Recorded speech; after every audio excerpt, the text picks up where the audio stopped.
para mim é sempre uma alegria muito grande poder compartilhar a palavra aqui com vocês, porque eu sempre falo para o Haroldo e para a Fúvia o quanto essa igreja foi uma cura para o nosso coração, né? Às vezes nós viajamos muito o Brasil e vemos muitas realidades, e aqui realmente nós pudemos encontrar uma casa.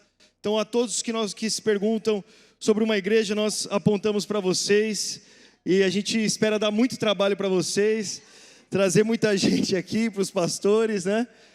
Você sabe que é muito bom quando tem uma igreja local, porque cada um tem a sua parte no corpo, né?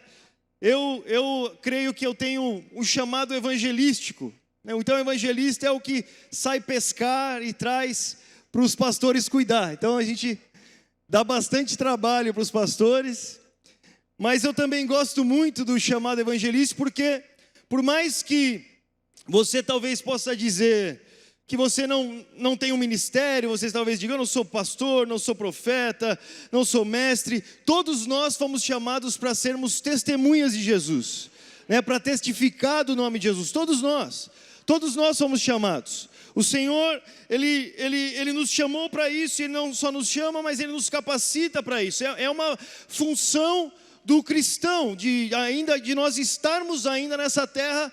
E esse é o propósito, de testificar de Jesus, né? Todas as vezes que eu prego aqui, eu sempre falo sobre isso, porque é isso que queima no meu coração. E eu acho que nós não podemos fazer tudo, né? Mas se cada um fizer a sua parte, nós já estamos ajudando bastante. E eu creio que é a minha parte aqui com vocês, poder incentivar, encorajar e talvez, de alguma forma, ajudar a abrir os olhos e o coração para algo tão maravilhoso que é poder falar de Jesus, né? Muitas vezes nós pensamos que se falar de Jesus é só para algum pequeno grupo de pessoas, ou só para aqueles que estão com o microfone na mão, ou só aqueles que têm um ministério público. Mas essa não é verdade, meu irmão. Não deixe Satanás roubar de você um privilégio tão grande quanto anunciar o nome de Jesus, por você pensar que talvez você não tem um ministério na igreja, pois você foi chamado para ser uma testemunha de Jesus Cristo. E é maravilhoso quando você fala de Cristo. É como, sabe, essa semana eu estava falando sobre isso. Todas as vezes que você falar de Jesus para alguém, é como se caísse uma cachoeira de vida sobre você, sabe, é algo impressionante. Eu tenho para mim que muitos cristãos às vezes carregam um fardo na vida cristã, porque são como uma represa, não deixam fluir aquilo que Deus derrama sobre você. E você fica carregando um peso, ao invés, sendo o fim da mensagem, quando na verdade nós deveríamos ser o meio da mensagem para alcançar outras pessoas. E quantas vezes eu já vi cristãos que estavam desencorajados da fé, e às vezes nós levamos eles para um dia de evangelismo na rua, onde ele vai falar de Jesus para alguém, e ele volta de lá como se tivesse nascido de novo, sabe, com um sentimento de: uau, eu nasci para isso. E é algo poderoso, meus irmãos. É uma chama que existe dentro de nós, sabe, é um chamado que o Senhor colocou dentro de nós, para que cada um, com as nossas próprias palavras, pudéssemos testemunhar da vida de Cristo em nós, da vida de Cristo na nossa comunidade, sabe, do que o Senhor fez a nós e o que o Senhor fez ao mundo. E hoje eu gostaria de falar sobre, para mim, 3 pilares fundamentais, práticos, no evangelismo. Antes disso, eu gostaria que você abrisse a sua Bíblia comigo, em Marcos, no capítulo 2, capítulo 1, versículo 1, diz, Marcos 2, 1. Dias depois, quando Jesus retornou a Cafarnaum, a notícia de que ele tinha voltado se espalhou rapidamente. Em pouco tempo, a casa onde estava hospedado ficou tão cheia que não havia lugar nem do lado de fora da porta. Enquanto ele anunciava a palavra de Deus, 4 amigos vieram carregando um paralítico numa maca. Pai, nós estamos na Tua presença nessa manhã, Senhor. Pai, o Senhor é tão maravilhoso para nós. Senhor, todas as vezes que eu venho pregar o Evangelho, eu me lembro de onde o Senhor me tirou.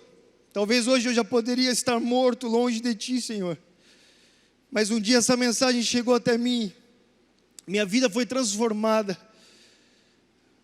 Pai, hoje eu olho para tudo que o Senhor tem feito. Hoje a minha família está aqui, minha esposa está aqui. Como nós cantávamos, verdadeiramente nós podemos dizer: eu e minha casa serviremos ao Senhor. E que alegria existe nisso, Deus. Pai, eu peço nessa manhã que o Senhor possa derramar sobre nós ainda mais a sua graça e do seu favor, Deus. Pai, que de uma forma sobrenatural o Senhor abra os nossos olhos. Tua palavra diz que o Senhor falou onde não existia nada, e houve luz onde só existiam as trevas. E mais uma vez, eu peço que o Senhor fale aos nossos corações. Talvez algumas regiões do nosso coração ainda estão apagadas, ainda estão escuras, em trevas, mas a Tua palavra, Senhor, tem poder para iluminar, revelar, abrir os nossos olhos para ver. Então faça isso nessa noite, Pai. Nós precisamos de Ti, Deus. Nós não temos poder algum, Senhor. Nós só podemos aqui testemunhar daquele que faz, daquele que fez, daquele que é, Senhor. E nós contamos com a Sua ação, que a Tua palavra disse que existiria se nós pregássemos o Teu Evangelho. O Senhor disse que o Senhor acompanharia, que o Senhor não nos abandonaria, e é nisso cremos, Pai. Então eu oro nessa manhã que a Tua palavra chegue aos corações, e que essa semente floresça nos corações, e que traga muitos frutos, Senhor, 30, 60 e 100 por um, Deus. Em nome de Jesus, que a Tua palavra encontre terra fértil em nós, e faça o que só o Senhor possa fazer. Senhor, cura os enfermos, liberte os cativos, abra os olhos dos cegos, ouvidos dos surdos, Pai, a boca dos mudos, Pai. Em nome de Jesus, nós oramos. Amém? E amém, amém. Glória a Deus. Glória a Deus. Que alegria estar com vocês, meus irmãos. Essa semana nós estávamos lendo, na verdade a Letícia que estava lendo essa passagem, e ela chegou para mim falando sobre esse paralítico. É muito legal, a gente sempre conversa um pouco, eu tiro as dúvidas com ela tira as dúvidas comigo. Ela conhece muito mais de Bíblia do que eu. Eu não sei porque parece que as mulheres são bem mais sensíveis ao Espírito Santo, né? Tem alguma coisa aí. Eu me lembro uma vez que um amigo meu, antes de eu me casar, ele chegou para mim e ele falou assim: olha, Lucas, se você não ouvir o Espírito Santo, ouça a sua esposa pelo menos.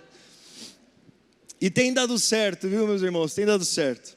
Graças a Deus o Senhor nos presenteou com mulheres maravilhosas na família. Temos 4 delas representadas aqui. Glória a Deus, é muito bom servir ao Senhor em família. Mas olha só, meus irmãos, eu tenho para mim que é muito claro que o centro da missão da igreja é o de ir a todo mundo e pregar o Evangelho, né? As últimas palavras de Jesus foram essas: ide por todo mundo e pregai o Evangelho. Toda a ação da igreja a partir daí se passou debaixo dessa palavra. É por isso que a igreja avançou, né? Porque seria muito fácil a gente ficar em casa, entre a família, todo mundo feliz, salvo, não alcançar ninguém, nós estamos bem, nós vamos para a eternidade, está tudo certo, o Senhor nos alcançou, né? Paulo vai dizer: olha, embora eu seja um homem livre, eu me fiz de escravo para todos, para levar o Evangelho a eles. Né? A vida dos discípulos é testemunho vivo da obediência a essa missão. Esse era o propósito deles. O propósito deles era de ir a todo mundo, começando em Jerusalém, começando na sua casa, alcançando todas as pessoas, vendo as possibilidades e levando o Evangelho de Cristo. Foi por isso que o Evangelho chegou até a nossa nação, porque essa chama estava sempre ardente no coração de Deus, principalmente. Existe uma frase famosa: Deus tinha um filho só e o fez missionário, e é verdadeiramente, isso é verdade. Jesus veio a nós, essa chama que queima no coração do Senhor de alcançar todos os homens, pois a vontade de Deus é que todos os homens se arrependam. E para isso, Paulo diz, como que eles vão se arrepender? Para isso eles precisam crer, e como crerão se não há quem pregue? Então a função muito clara da ação da igreja nessa era é de testemunhar Jesus Cristo, de pregar o Evangelho, né? Então é uma mentira você pensar que isso não é para você. É mentira isso, meus irmãos. É mentira você pensar que você não foi chamado para falar de Jesus, é uma mentira. Isso tem que acabar na sua vida, por você está sendo roubado de coisas maravilhosas com Deus.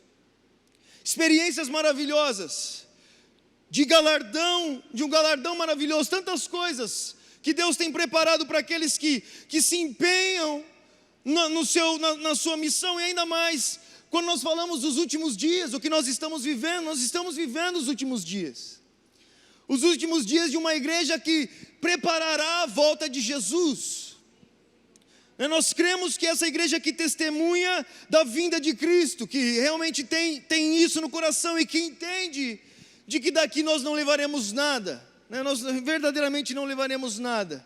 Não existe nada aqui que nós possamos nos apegar, pensando que nós vamos levar, a não ser as pessoas que nós vemos, a não ser aquilo que nós fazemos para o Senhor, a não ser aquilo que nós edificamos sobre a rocha, o que nós cantamos aqui hoje. E eu sempre fico pensando e lendo a palavra de Deus e tentando entender o coração dos discípulos, para tentar, meu irmão, viver, experimentar o que eles experimentaram. Eu sempre fico pensando, o que movia esses homens? Sabe, o que fez com que eles fizessem tudo o que fizeram? E com certeza o principal é o amor, né? Sem sombra de dúvidas, Deus amou o mundo. Deus amou o mundo e Ele entregou o seu Filho. Não foi por raiva do mundo que Deus entregou o seu Filho, foi por amor ao mundo. Esse é o principal, né? Por amor que essa missão nos foi passada. Quando Deus nos diz para ir, é por amor à humanidade, né? Quando Jesus começa o Sermão do Monte, Ele já começa diante de um povo falando: olha, bem-aventurados os famintos, os pobres de espírito, pois eles serão saciados. E é verdadeiramente esse povo que o Senhor via diante deles, gente desesperada, e assim é o mundo sem Deus, né? Famintos, que nada pode saciá-los, nada desse mundo pode saciá-los, porque essa é uma fome do coração do homem pelo seu Criador, é o bem supremo, o único bem verdadeiro. Imagina você passar toda a sua vida sem uma intervenção de Deus na sua vida, que coisa terrível, né? C.S. Lewis, ele disse certa vez que o inferno é uma pessoa eternamente sem a ação de Deus. Imagina você entregue a você mesmo, aos seus pecados, à sua maldade, tudo que existe em você sem Deus, é algo terrível. Mas nós fomos alcançados pelo amor. Deus nos amou, né? Ele nos amou, então Ele entregou o seu Filho, e esse é o principal, era o foco da mensagem. Por mais que os discípulos não entendessem muito bem, né? Por mais que os discípulos entendessem que era mais por poder, por domínio, por conquista, né? Na cabeça dos caras era meio isso: vamos tirar Herodes de lá, vamos tirar eles do trono, Senhor, nós vamos cortar a cabeça deles, manda fogo nos samaritanos. Essa era a cabeça dos discípulos. E Jesus, com muita paciência e graça, os ensinou de uma forma diferente. Aí você vê Pedro, né? Parece que o Pedro que fala em Samaria a Simão, parece que não é o mesmo Pedro que escreve a sua carta depois, porque em Samaria Pedro olha para Simão e fala: você não tem parte conosco, né? Quando ele pede para comprar o dom do Espírito, ele sem pensar duas vezes já dá uma pancada nele, e depois escrevendo, vivendo com Deus, ele escreve: olha, o amor cobre uma multidão de pecados. Você fala: mas cadê? Não é o mesmo cara. Alguma coisa aconteceu ali, sabe? A história, verdadeiramente, ele vai aprendendo o principal do que se faz, do que se vive, é o amor. O Senhor morreu por amor. Ele morreu por amor a Deus. Nosso grande mandamento é amar a Deus e amar ao próximo, com certeza. Esse é um dos pilares fundamentais, e se não for por amor, de nada vale, realmente. É o que Paulo diz na famosa carta aos Coríntios, que ele recita aquele verso famoso na voz do Cid Moreira, que com certeza você já ouviu, né? Se eu der o meu corpo para ser queimado, der tudo que eu tenho aos pobres, se não tiver amor, de nada valeria. E realmente, é o amor, né? O amor a Deus, o amor. O porquê nós fazemos isso? Nós fazemos por amor a Deus, nós fazemos por amor daquele que nos salvou. Outra coisa que nós já falamos aqui, eu falo bastante, meus irmãos, na nossa vida de testemunhar de Cristo, de sermos testemunhas desse reino que não terá fim, de sermos o apelo de Deus a esse mundo para que eles se reconciliem com Deus, é a obediência. Nós já falamos aqui, nós fazemos por obediência. E a obediência está ligada completamente ao amor. O próprio Jesus disse: me ama aquele que me obedece. É testemunho da sua obediência, prova da sua obediência, prova do seu amor, a sua obediência. E nós fazemos por isso. Nós já falamos aqui dos discípulos que foram acusados logo no início. Eles quiseram matar os discípulos, falaram: se vocês não podem continuar falando de Jesus. E os discípulos respondem: olha, o que convém, obedecer a vocês ou obedecer a Deus? Paulo em 1 Coríntios 9,16, ele diz: ai de mim se não pregar o Evangelho. Então ele carrega essa responsabilidade sobre ele, Os discípulos caminhavam nessa responsabilidade. Não era uma questão de opinião, não, eu fui chamado para isso ou não. Eles entendiam como um mandamento, era um mandamento de Deus. E esse mandamento os levava à consciência de serem devedores de outros homens, porque eles também receberam de Deus tanto amor. Então não pode paralisar, ficar neles mesmos. Essa mensagem não os permite a viver uma vida voltada para si mesmo. Essa obediência e esse amor os levam ainda mais, os fazem entregar ainda mais, os fazem ir até as últimas consequências, ir até as últimas circunstâncias. Todos eles morrem testemunhando o nome de Jesus. Poderiam ter ficado em casa, poderiam não ter saído. Paulo diz, quando ele quer ir a Jerusalém para testemunhar para o seu povo, para falar de Jesus ao seu povo, que é o que ele carregava tanto no coração e sofria tanto. E eles falam: você vai ser preso. Ele diz: eu não estou pronto para ser preso, eu estou pronto para morrer por esse nome. Era algo que movia as suas vidas. E eu fico sempre observando isso e tentando, levar isso para a minha vida e de alguma forma sentir o que eles sentiam. A obediência a Deus, a obediência ao chamado. A entender que eu não sou mais eu. Eles escreveram: eu fui comprado por alto preço. Antes eu era escravo do pecado, agora eu sou escravo de Cristo. Eu, Paulo, escravo de Cristo. Pedro diz: nós somos comprados por alto preço. Nós não pertencemos mais a nós mesmos. Jesus diz a Pedro: olha, antes você vivia para onde você queria, mas agora suas mãos serão amarradas e você vai para onde você não quer ir. É uma questão de entendimento, de obediência. Paulo a Timóteo fala sobre ser soldado, sobre ser responsável com as palavras do general. Então com certeza esse peso da missão também estava nos seus corações. Isso eu posso testemunhar para você, é muito importante. Existem vezes que você se move pelo amor, existem vezes que você se move pela obediência.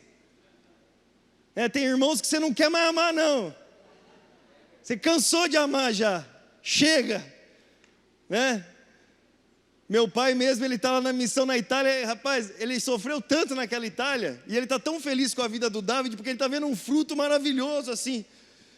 Mas tantas vezes eu ouvi ele falando: olha, eu vou por obediência, mas não aguento mais os italianos. Quantas vezes a nossa família, eu não aguento mais aquele meu primo, eu não amo mais meu primo, eu cansei do meu primo.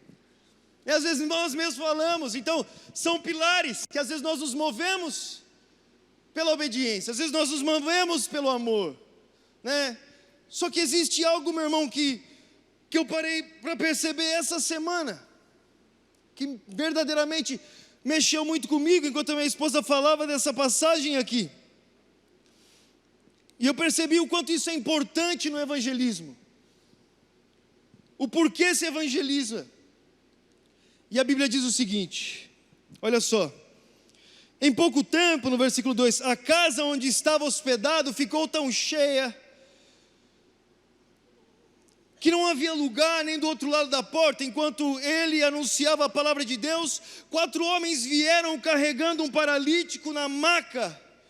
Por causa da multidão, não tinham como levá-lo até Jesus. Então abriram um buraco no teto acima de onde Jesus estava. E eu acho impressionante como esses homens estavam dispostos a levar o seu amigo até Jesus, né? Isso é muito fascinante, porque às vezes nós, né, às vezes até pelo amor, pela obediência, a gente, mas não é dessa vez, quem sabe, aí tem muitos impedimentos, aconteceu isso e aconteceu aquilo, mas alguma coisa estava movendo esses homens de levar os seus amigos até Jesus, que fez com que eles primeiro carregassem o paralítico até lá, depois vendo toda a multidão, não sabia o que fazer, levantaram o paralítico em cima de um teto de uma casa, depois ainda abriram um buraco para colocar o paralítico diante de Jesus, e Jesus diz o seguinte: em seguida baixaram um homem na maca, bem na frente dele, e a Bíblia diz, ao ver a fé que eles tinham,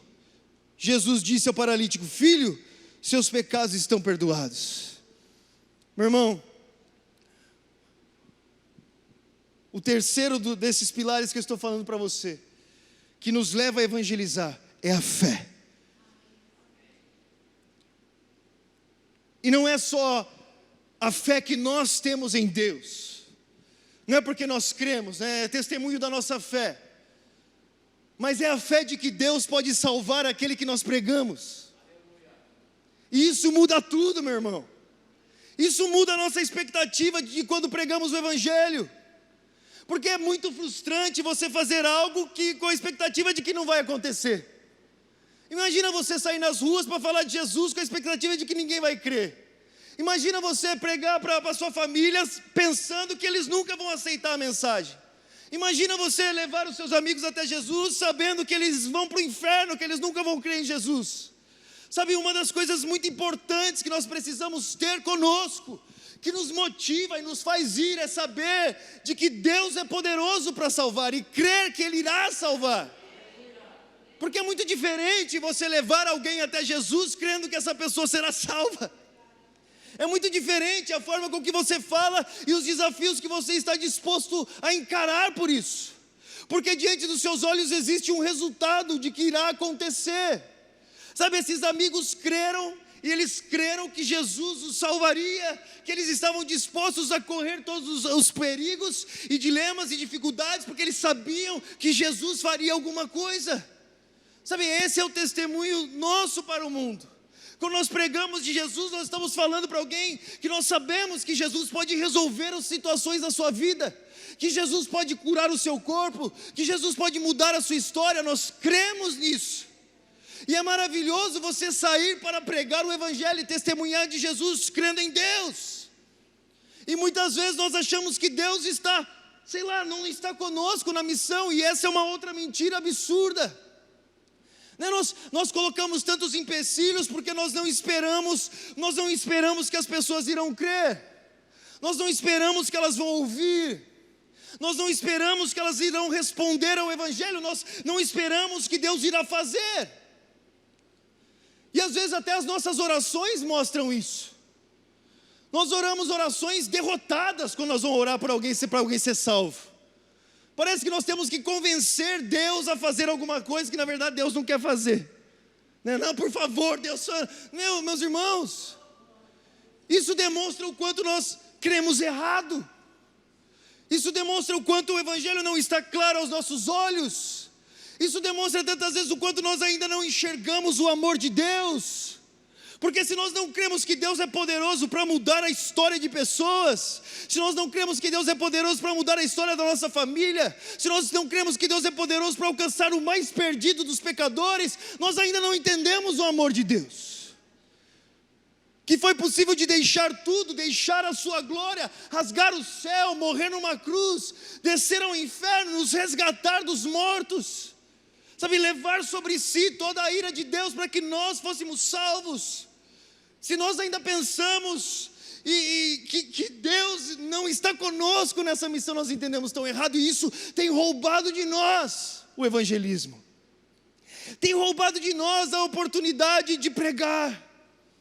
E eu me pego nisso, meu irmão, eu estou falando sobre mim. Quantas vezes eu deixei de orar por alguém? Quantas vezes eu deixei de falar com alguém? Por quê, Luca? Porque você não gostava da pessoa? Não, claro que eu gosto da pessoa. Você não fez nada de mal para mim, está lá. É porque eu não acreditava que Deus podia fazer alguma coisa. Porque se eu acreditasse que Deus poderia fazer alguma coisa, nada me pararia. nada me pararia, meus irmãos. Se nós acreditássemos que Deus faria, que Deus tocaria, que Deus falaria aos corações, nada nos pararia. Nada nos pararia de testemunhar a nossa família. Nada nos pararia de testemunhar alguém na rua, de orar por um enfermo, nada nos pararia. Se no nosso coração existisse a convicção de que Deus é poderoso para fazer, meus irmãos, o que poderia nos parar? Mas no fundo de nós não cremos. E eu creio que hoje o Senhor quer mudar isso na nossa vida. O Senhor quer nos dar um espírito de fé agressivo naquilo que nós cremos. Uma convicção real de que as palavras que nós lemos são verdadeiras. E eu não estou falando aqui, quando eu falo isso, meu irmão, perceba, na oração, no início eu fiz essa oração porque eu experimento isso na minha vida, e eu vejo isso na vida de tantas pessoas. Não é porque nós não vivemos de certa forma, em certa parte da nossa vida, que nós não cremos, mas às vezes algumas áreas do nosso coração ainda está escura. Eu me lembro um dia que eu conheci uma missionária na Europa, e ela era missionária na Europa, e ela tinha fé para o Senhor, para suprir as suas necessidades ali, era impressionante. Tinha uma fé que eu não tinha, mas ela não cria que Deus podia curar alguém. Olha só, o mesmo Deus crê que Deus pode prover, que às vezes é fé que alguém que ora por enfermo não tem, que o Senhor pode prover, mas ela não cria que Deus poderia curar. Até o dia que ela foi curada, ela tinha um cisto aqui, nessa região da barriga, e desapareceu, e ela confessou, falou, não acreditava que Deus poderia curar. Agora, por conta disso, ela não era uma cristã, por conta disso, ela estava em pecado. Não, às vezes ainda não existe uma revelação no seu coração, que eu creio que é o que o Senhor quer nos dar hoje. O Senhor quer nos dar uma revelação da vontade e do poder dEle para salvar o mundo perdido. De saber que o Senhor está conosco no nosso evangelismo. De saber que o Senhor está conosco nas palavras que nós falamos acerca dEle. De saber que Ele é o facilitador dessa obra, que Ele convencerá os corações, e que nós podemos confiar. Mas confiar não significa que o caminho é fácil. Entende? Muitas vezes nós esperamos que confiar não vai ter problema nenhum. A primeira vez que nós falamos, a pessoa vai crer. Não, meu irmão. Confiar é perseverar naquilo que nós cremos. Como esses amigos, meu Deus do céu, quanto que Deus teve que perseverar com você, seja sincero. Quanto, meu irmão, quanto? Eu estava falando com um amigo, o Gil, olha só essa história, meus irmãos. O Gil, nós crescemos juntos, nós estudamos no pré, e ele se converteu bem novo, e eu tive experiências com Deus, quando era mais jovem, criança, depois eu me desviei, e o Gil estava me contando de algo que eu nem me lembrava, olha só, que quando eu tinha uns 16, 17 anos, ele veio pregar para mim, e eu xinguei ele de todos os nomes que você possa imaginar, e eu nem me lembrava disso, e eu xinguei ele, falei, cala sua boca, eu não quero que você fale isso para mim, eu não quero saber, e ele falou, cara, eu fiquei assustado com você, devia estar endemoniado, certeza, sabe, me opondo a isso. Imagina se Deus se Deus tivesse desistido de mim, se aquele amigo tivesse desistido de mim, de continuar falando só porque uma vez eu fui muito agressivo, eu xinguei ele muito, meus irmãos, eu deixei muito claro que eu não queria. E quantos amigos nós temos, quantos familiares nós temos assim, quantas pessoas, essas são as dificuldades, mas sabe, nós cremos que Deus pode. Nós cremos que Deus faz, nós cremos que Deus alcança, nós cremos que Deus transforma. Paulo diz, 2 Coríntios 5, eu criei, por isso falei, sabe, nós cremos. Nós não cremos só em Deus, mas nós cremos que Deus pode salvar os perdidos. O pior dos pecadores, Paulo diz, eu sou o pior dos pecadores. Aquele que rejeita a fé, aquele que blasfema sem conhecer, sabe, aquele que xinga, aquele que diz que não quer, o pior deles. O Senhor é poderoso para salvar, e nós precisamos ter essa expectativa, ter essa fé. Os amigos, quando desceram, interessante, Jesus fala a fé deles. cura o paralítico, mas a fé deles, sabe, a fé dos amigos de saber. Muitas vezes, meus irmãos, e na verdade não é muitas vezes, a Bíblia diz que as pessoas estão mortas. As pessoas sem Cristo estão mortas. Então, todas as vezes, você não pode esperar de um mundo morto crer. Você não pode esperar muitas coisas de um mundo morto. Sabe, nós nos escandalizamos com o mundo morto. Nós nos ofendemos com o mundo morto. E isso é uma falha nossa, pois não deveria, é um mundo morto.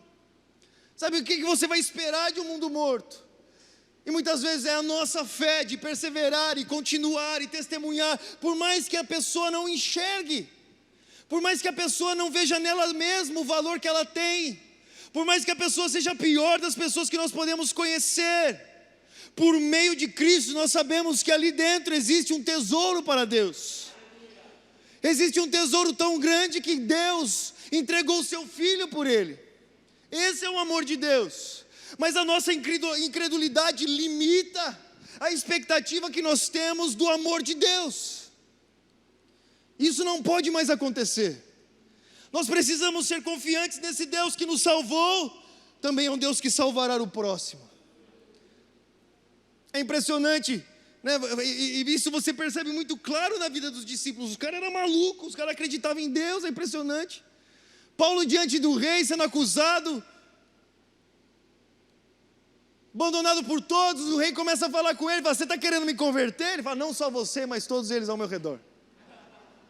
Todos vocês que me escutam, olha a ousadia do homem. Por quê? Porque eu sei em quem tenho crido, ele diria. Eu conheço meu Deus. Eu sei o que ele fez em mim. Paulo, aquele que perseguia e assassinava a igreja de Cristo.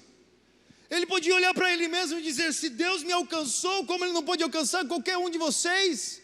E por isso eu prego com essa expectativa, meus irmãos. E o Senhor quer derramar essa expectativa em nós, porque senão nós sempre nós ficaremos parados.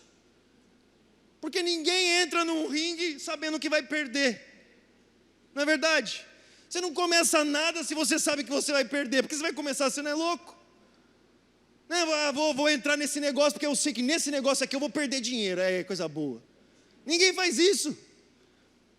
E assim nós não fazemos na nossa vida de testemunha a Cristo, porque nós achamos que nós vamos perder. Nós não temos expectativas na vitória de Deus. E Deus pode usar das formas mais malucas. Olha, enquanto eu estava aqui, aconteceu uma coisa muito interessante, deixa eu contar isso para você essa semana, que me impactou muito. Um amigo nosso, Dandan, ele chama Dandan. Ele tem 15, 16 anos, sei lá. E ele foi incendiado, ele estava lá no Overmission, e ele foi incendiado, e ele quer ser missionário, quer pregar o evangelho, e ele estava essa semana numa festa da escola.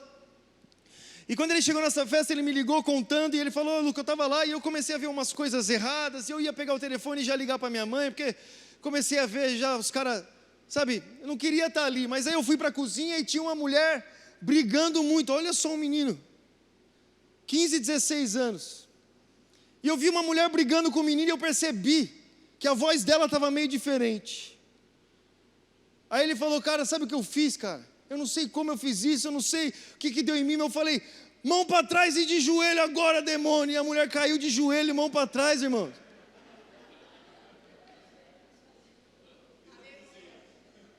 No meio da festa. E todo mundo parou assustado, e o demônio lá e ajoelhado, e ele começou a pregar para todo mundo e falar, olha, isso é o que o diabo quer fazer com vocês. Arrependam-se, creem em Cristo, porque o Senhor veio para nos libertar. Sabe, e eu creio que mesmo que se ele não, sem perceber ali, é uma demonstração de Deus para ele, de que ele pode confiar em Deus, para dar passos de fé assim. No dia seguinte o que ele fez? Ele foi para a praça de evangelho, foi para o skate park para evangelizar os meninos. Afinal, Deus está comigo. Ontem eu expulsei um demônio, porque hoje Deus não pode salvar mais alguém. Foi pregar e expulsou outro demônio. Eu falei, meu Deus, virou um caçador de demônios esse moleque. Sabe, meus irmãos, isso é uma realidade para todos nós.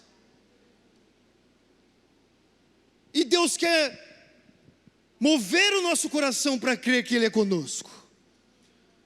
Nós falamos sobre a autoridade da igreja, nós falamos sobre todas essas coisas, mas sabe, enquanto eu orava, eu percebia isso, existe uma barreira, é uma convicção em muitos, uma convicção na cabeça. Você lê a Bíblia, porque você lê, você na sua cabeça acredita, mas ainda não desceu ao seu coração essa verdade, de que Deus é a favor da missão dEle, e que Ele irá fazer se nós nos posicionarmos e pregarmos. Deus está conosco. E pode acontecer das formas mais absurdas. Eu lembro um dia nós estávamos num festival. Olha só, meus irmãos. A gente estava num festival, acho que eu já contei isso aqui, mas eu estava lembrando dessa situação, foi muito engraçado. Porque às vezes nós somos bons em dar desculpas. Não, mas eu não sou um pregador, mas eu não fiz um sermão, mas eu não sei isso, mas eu não sei aquilo. Sabe, a gente perde, não, Deus está vivo, apesar de nós Ele age. No final das contas, Jesus vai dar uma medalha de participação para nós e falou: eu fiz tudo, vocês participaram, legal. Né? Vai ser aquilo, parabéns, eu vou fazer uma festa para a gente, uma medalha de participação com o rosto dele assim. Que, meu irmão, é como o pai que ajuda o filho, sabe, o filho está fazendo tudo errado, mas o pai deixa ali, porque está dando... É assim, nossas limitações são absurdas, são gigantes, e apesar de nós, Deus faz, né? Apesar de nós. E daí a gente estava lá nesse festival, e a gente estava pregando o evangelho, cara, e era um lugar um ambiente muito maluco. E a gente estava assim, no meio da noite, umas 8 da noite, já estava escuro, e tinha um garoto com uma Bíblia na mão, porque uma igreja tinha levado um container de Bíblias para esse festival, e a gente estava distribuindo, 50 mil Bíblias foram distribuídas nesse festival. E a gente estava distribuindo as Bíblias, e sendo como os Filipos atrás do eunuco, para explicar o que eles estavam lendo. Muitas pessoas liam, outras não, outras, tinha gente que pregava a Bíblia de ponta cabeça, uma coisa que você imaginar. Só que esse garoto estava com a Bíblia na mão, e nós fomos até ele. E sempre que nós vamos crendo que Deus vai fazer alguma coisa, senão é melhor eu ficar em casa, né? Por que eu vou? Na verdade eu só vou porque eu acredito. E nós fomos, eu e um amigo meu, nós chegamos, e o garoto estava com a Bíblia na mão, e eu cheguei e falei assim: cara, o que nós vamos fazer? Aí na hora veio o pensamento, falei: cara, o que você está fazendo com a Bíblia? No meio de um festival.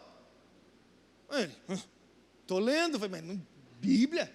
Você lê? Ele falou: é porque eu sou um padre. Ele zoou comigo. Eu falei: você é um padre, padre? É. Eu falei: então, padre, me fala, estou perdido, eu preciso de uma salvação, eu não sei o caminho, o que eu faço, padre? Você que está lendo a Bíblia, me diz o caminho. Ele falou assim: você quer saber o caminho da verdade ou da mentira? Eu falei: como assim? Eu quero saber da verdade. Eu falei: então não é na Bíblia. Eu falei: mas que padre é esse? Eu pensei. Eu falei: mas como que não é na Bíblia? Ele falou: não, na Bíblia fala sobre Jesus e Jesus morreu, então não é a verdade. Aí, meus irmãos, olha que coisa doida que aconteceu. Quando ele falou Jesus morreu, eu e um amigo, eu e o Alan, estava assim, na hora que ele falou Jesus morreu, a gente gritou no meio, estava no festival mesmo, sem essa liberdade. Começamos a gritar: não! E agora? O que será de nós? Meu Deus! A gente começou a ficar desesperado, sabe? Meu Deus, Jesus morreu, entrar na mensagem. E agora, o que nós vamos fazer? Não existe esperança mais para nós, padre, Jesus morreu. Aí o cara ficou assustado assim. Falei: meu Deus, esses caras estão levando a sério o que eu falei. Eu falei: mas padre, né? Ele não era padre, ele zoando. Falei: padre, mas você leu o fim da Bíblia, padre? Você leu o final do livro? Ele falou: não, o que fala no final do livro? Eu falei: Jesus ressuscitou, cara. Jesus ficou 40 dias com os seus discípulos, Ele deu o sinal da sua vida e do reino vindouro, Ele foi elevado aos céus e Ele está voltando, seu padre. Jesus vai voltar. Aí ele fechou a Bíblia na nossa frente assim, meus irmãos, com tudo. Ele fez assim: não. Ele falou: Jesus está vivo. Olha isso. Você vai imaginar que no meio de um festival, olha que coisa, isso me choca muito. No meio do festival, um cara com uma Bíblia na mão, ouve 2 caras gritando desesperadamente, que falam que Jesus está vivo, e ele: Jesus está vivo? Começa a acreditar que Jesus está vivo. Meu irmão, qual é a possibilidade disso? Qual é a possibilidade? Sabe qual é a possibilidade do cara ali, que um pouco momento antes está tirando um sarro da Bíblia, no momento seguinte agora ele pede uma oração, porque de alguma forma sobrenatural ele acreditou no que nós falamos, que Jesus está vivo. E aquele homem, ele abaixa a cabeça e ele fala, se Jesus está vivo, então ora por mim. Como você explica isso, meu irmão? É porque Jesus é poderoso para fazer. E Ele faz. E Ele faz. Ele alcança. Ele toca. Essa é a sua vontade. Que todos creiam. E se nós andarmos essa verdade com confiança de que Deus fará, nada pode nos parar, nem a multidão, nem a dificuldade, nem os amigos, nem que todo mundo está falando. Nós vamos levar as pessoas até Jesus sabendo que Ele pode fazer alguma coisa. Ele pode, Ele faz.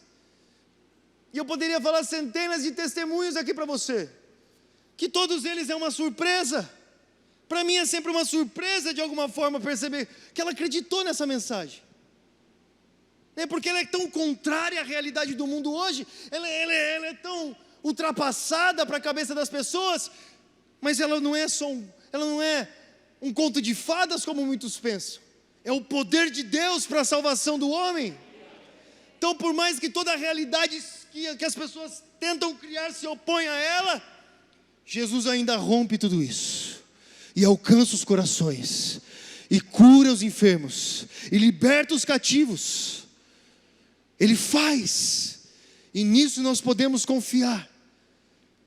Fique de pé, por favor.